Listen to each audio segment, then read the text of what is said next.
Sir నాకైతే ఆయన మీద 1% కూడా నాకైన మీద ఏమి భేదాభిప్రాయం లేవు ఆయనతోని. ఆయన్ని అడగండి, నేనేం చేయాలా? మీరు ఆయన్ని అడగండి సార్, నేనేం చెప్పాలా చెప్పండి.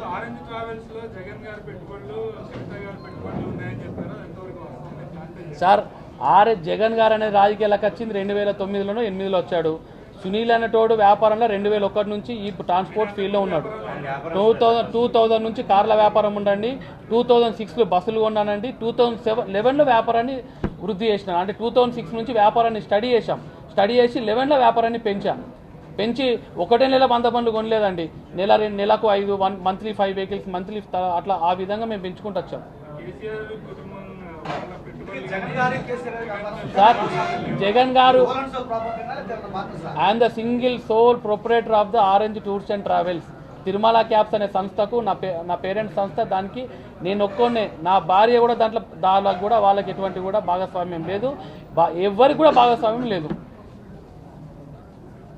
మాకు జగన్ గారితో ఆయన పరిచయం కాదు, ఫోన్లో ఆయన ఇదివరకు చూసినది కూడా లేదు, ఇప్పటివరకు జగన్ గారిని కూడా లేదు. ఆయన రాయలసీమ ప్రాంతము, నాది తెలంగాణ ప్రాంతం.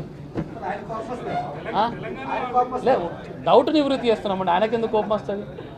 నేను అరుణాచల్ ప్రదేశ్, పాండిచ్చేరి, నాగాలాండే కాదండి, మహారాష్ట్ర కూడా మా రిజిస్ట్రేషన్స్ ఉన్నాయి, కర్ణాటకలో మా రిజిస్ట్రేషన్స్ ఉన్నాయి. మేము 8-10 రాష్ట్రాల్లో బస్సులు నడుపుతున్నాం. ఎక్కడైనా రిజిస్ట్రేషన్ చేసినా పక్క రాష్ట్రాలకు వెళ్తే ట్యాక్స్ కట్టి వెళ్ళినటువంటి నిబంధన ఉందండి. ఆ నిబంధనకు అనుగుణంగా జరుపుతున్నాం. కానీ మా దొంగ బస్సులు కాదు, మేము ఖచ్చితంగా ట్యాక్సులు కడుతున్నాం. మీరు మా చరిత్ర చూసుకోండి. ఏ బస్సు ఆపరేటరు మన తెలుగు రాష్ట్రాల్లో బస్సులు నడిపినటువంటి కేశినేని కానీ, కాళేశ్వరి కానీ, సింధు కానీ, ధనుంజయ కానీ ఒక్కొక్కరు 100 బస్సులు ఉండేనండి. మేము ప్రజల దగ్గర బస్సులు దోచుకుంటే, ప్రజల దగ్గర డబ్బులు దోచుకుంటే ఈ వ్యాపార సంస్థలు ఈరోజు మూతపడేటి కావు. వ్యాపారంలో చాలా ఇబ్బందులు ఉన్నాయి కనుక ఈ ట్యాక్సీలను కట్టలేకపోతున్నాము, ఇబ్బంది అవుతున్నది. మేము అందుకనే ఆ పెద్ద కంపెనీలని మూతపడ్డాయండి. మా మీద దుష్ప్రచారం మాని మా అందరినీ కూడా గౌరవప్రదంగా బతికే విధంగా మీ అందరూ కూడా తోడ్పాటు చేస్తారని మేము ఆశిస్తున్నాం.